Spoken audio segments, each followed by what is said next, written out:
Selamat datang di Alur Donghua. Kali ini Mimin akan cerita novel The Crown, Emperor of Eternity. Sebelum mendengarkan, jangan lupa subscribe, like, komen, dan share ya, biar Mimin tambah semangat. Selamat mendengarkan. Melanjutkan episode sebelumnya, 20 murid Tian Yuan bergegas ke Gunung Qintian, seperti sapi lumpur memasuki lautan, dan menghilang seketika. Di atas langit, Dekan Akademi Surgawi melihat ke bawah ke Gunung Qintian. Warna aneh muncul di ekspresinya. Saya berharap seleksi kali ini tidak mengecewakannya. Di hutan lebat, sosok tubuh lewat dengan cepat dan akhirnya menghilang di kejauhan. Keluar, pada saat ini langkah Cukuang Seng tiba-tiba terhenti. Dia melirik ke kiri dan berteriak dengan dingin. "Hei, kami ketahuan." Seseorang pria bertelanjang dada keluar dan berkata sambil tersenyum. Dia membawa pedang berkepala hantu di bahunya, dan seluruh tubuhnya memancarkan aura ganas yang membuat hati semua orang bergetar. Pedang berkepala hantu, Zoli.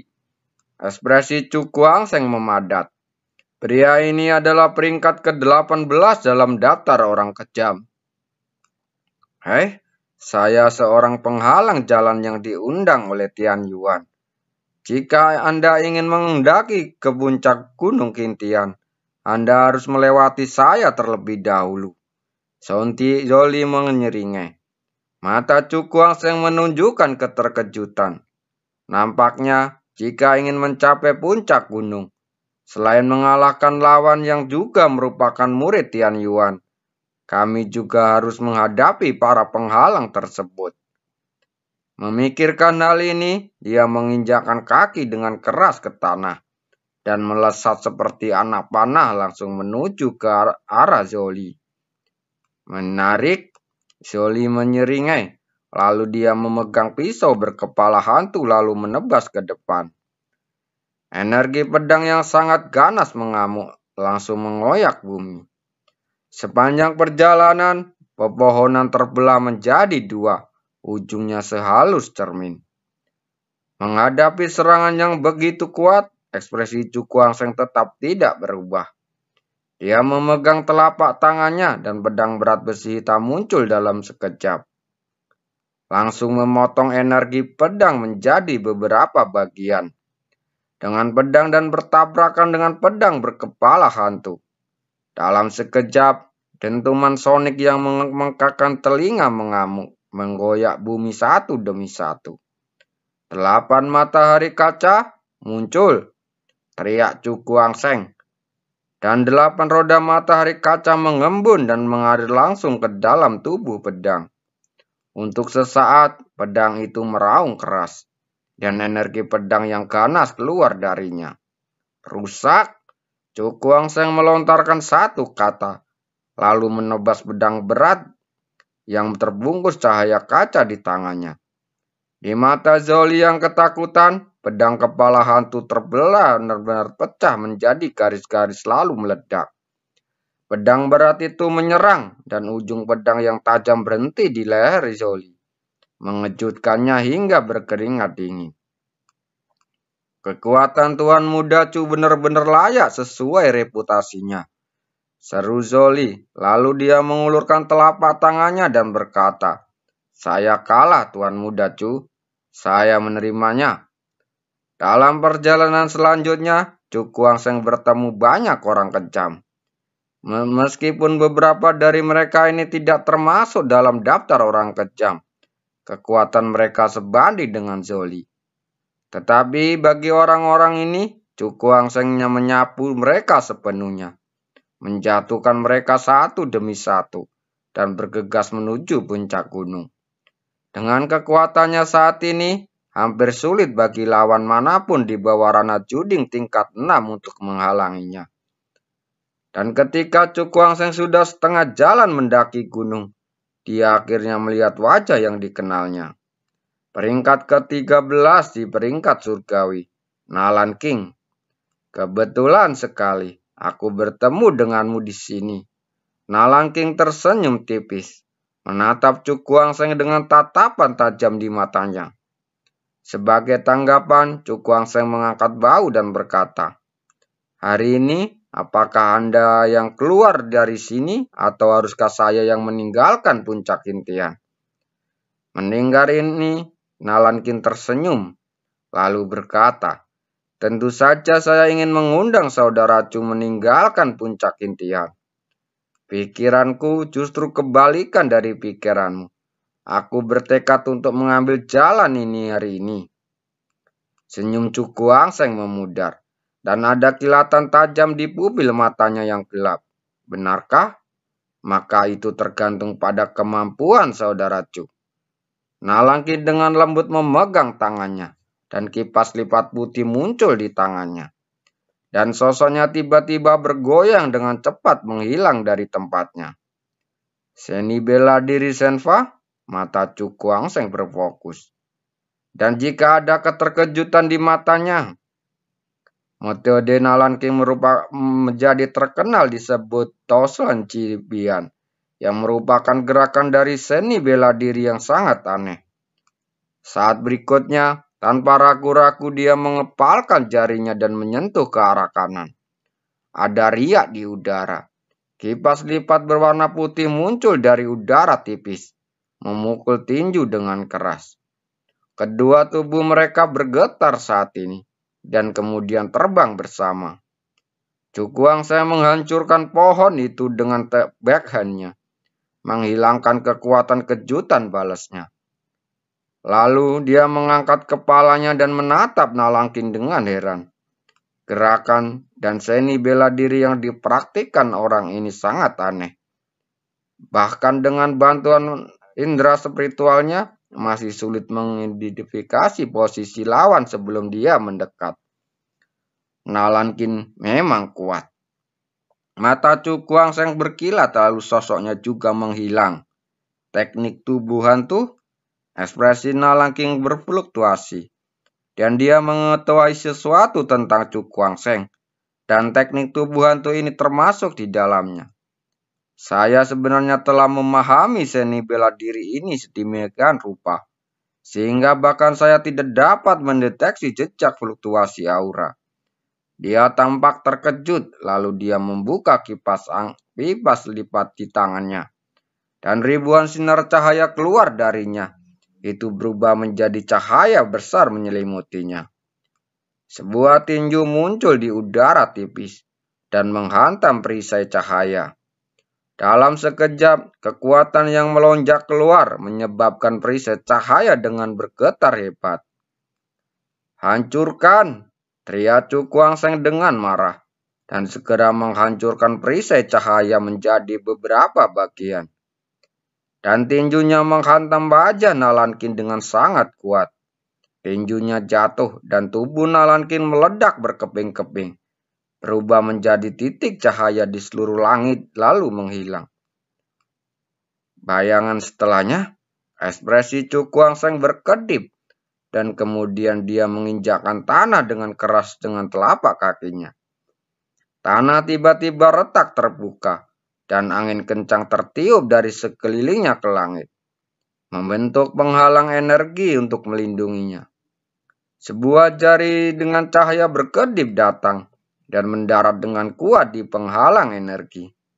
Suara mendengung terdengar dan riak menyebar dengan cepat ke sekeliling. Pada saat penghalang energi ditembus, Cukuangseng tidak ragu-ragu sama sekali. Dia langsung menggunakan serangan sebagai pertahanan dan meninjunya. Dengan satu jari dan satu pukulan, mereka bertabrakan satu sama lain di udara. Dan riak dahsyat yang terlihat dengan mata telanjang berdampak langsung memotong pohon-pohon. Saat berikutnya, tubuh mereka sedikit gemetar dan mereka mundur ke belakang. Hukuman kematian membelah surga. Begitu Cukuangseng menstabilkan tubuhnya, tangannya dengan cepat berubah. Dan kemudian dia menyerang Nalangkin dengan pedang. Gumpalan cahaya hitam pekat melesat seperti kilat. langsung menembus ruang dan tiba di depan Nalangkin dalam sekejap. Wajah Nalangkin tiba-tiba berubah. Dia membuka lipatan kipas di tangannya dan melambaikannya dengan kuat ke arah depan. Di saat yang sama, teriakan dingin bergema di seluruh langit. Yuling Lo! Saat teriakan dingin Nalangkin terdengar, ribuan sinar cahaya keluar dari kipas lipat dan berubah menjadi bulu seputih salju yang tak terhitung jumlahnya di udara. Bulu-bulu ini terlihat lembut, namun ada aura tajam yang luar biasa terpancar dari bulu tersebut. Pergi, Nalangkin tampak serius dan melambaikan kipas lipat di tangannya. Potongan bulu setajam pisau yang tak terhitung jumlahnya ditembakkan satu demi satu, membombardir cahaya hitam yang sangat cepat. Suara dengungan yang tajam terdengar, dan gelombang riak yang dahsyat mengalir deras, menimbulkan lapisan gelombang di udara.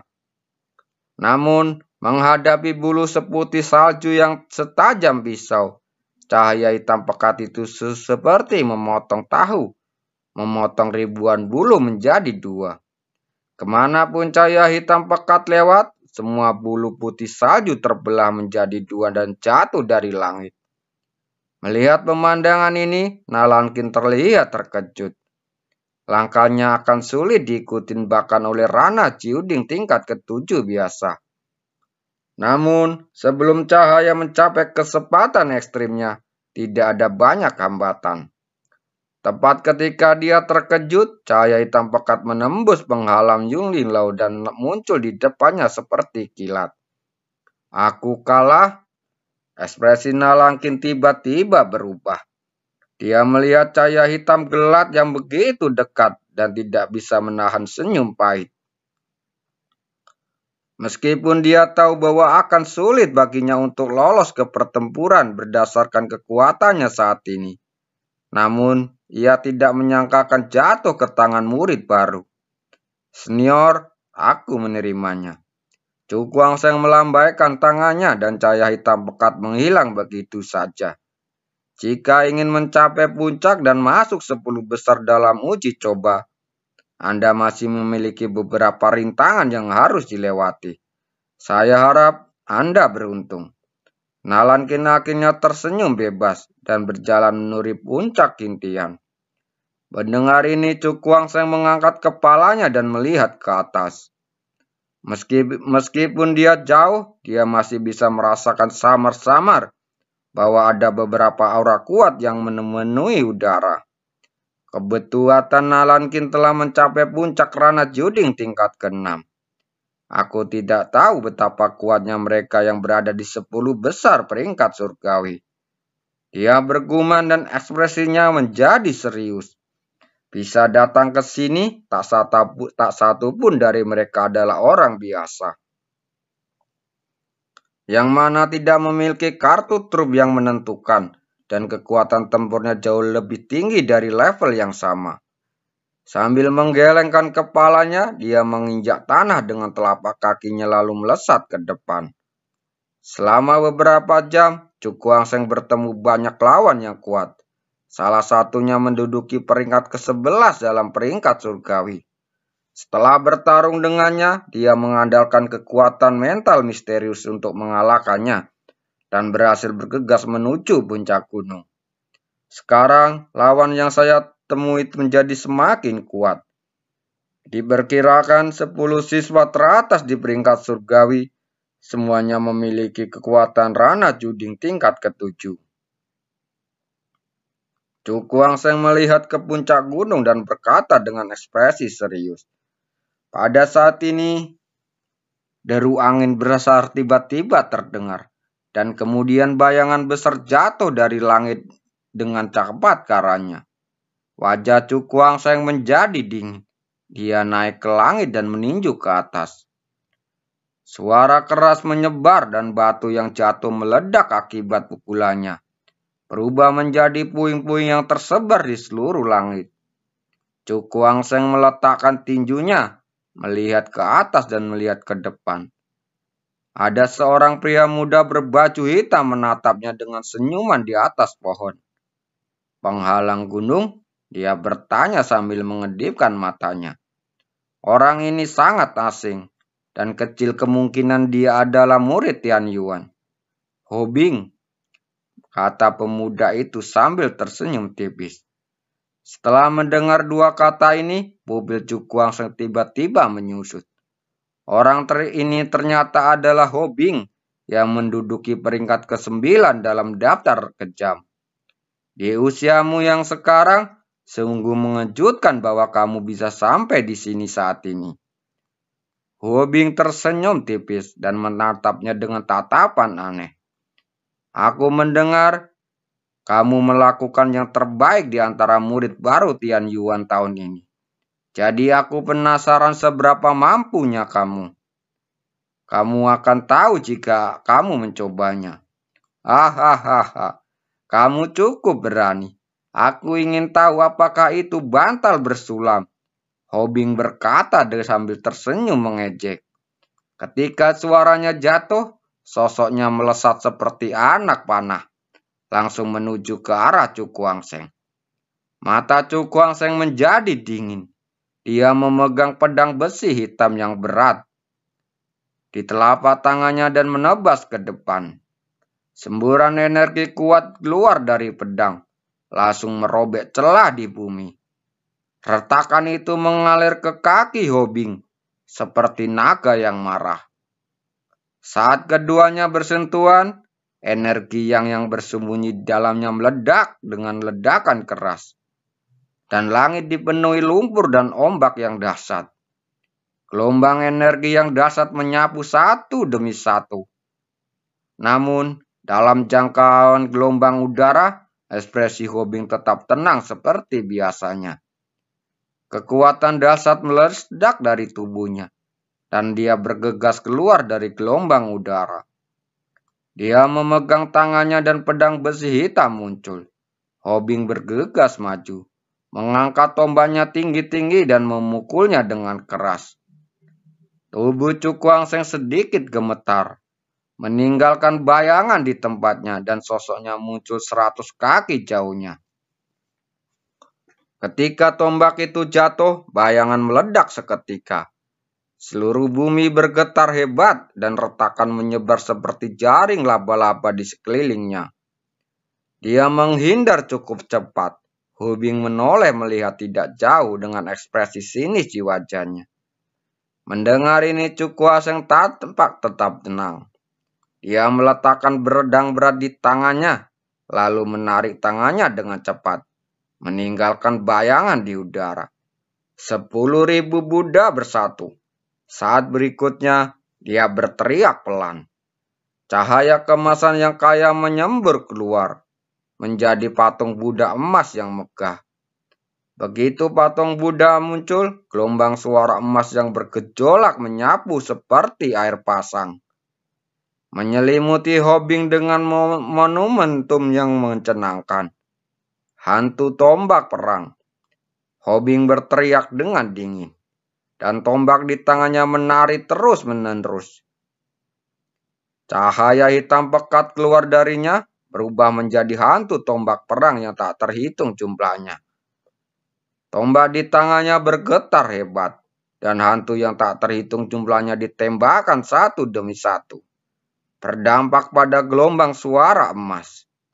Keduanya bertabrakan, hantu meledak, gelombang suara pun meledak, dan akhirnya keduanya hancur berkeping-keping. Aku ingin tahu, apa lagi yang bisa kamu lakukan? Hobing mencibir. Namun, sebelum dia menyelesaikan kata-katanya, cahaya ungu kemasan yang menyilaukan berkumpul dari langit. Dan akhirnya berubah menjadi singgasana dewa ungu. Kemasan yang megah tinggi di langit. Tubuh Cukuangseng bergerak dan dia muncul di singgasana ungu emas. Matanya yang telah berubah menjadi ungu kemasan menatap Hobing dengan ekspresi dingin. Cahaya ungu kemasan yang sangat terang muncul di tangannya, lalu mengembun menjadi tanda ungu kemasan di atas tahta. Di saat yang sama, teriakan pelan bergema tinggi di langit, seperti guntur yang terdalam. Buka segelnya. Terima kasih.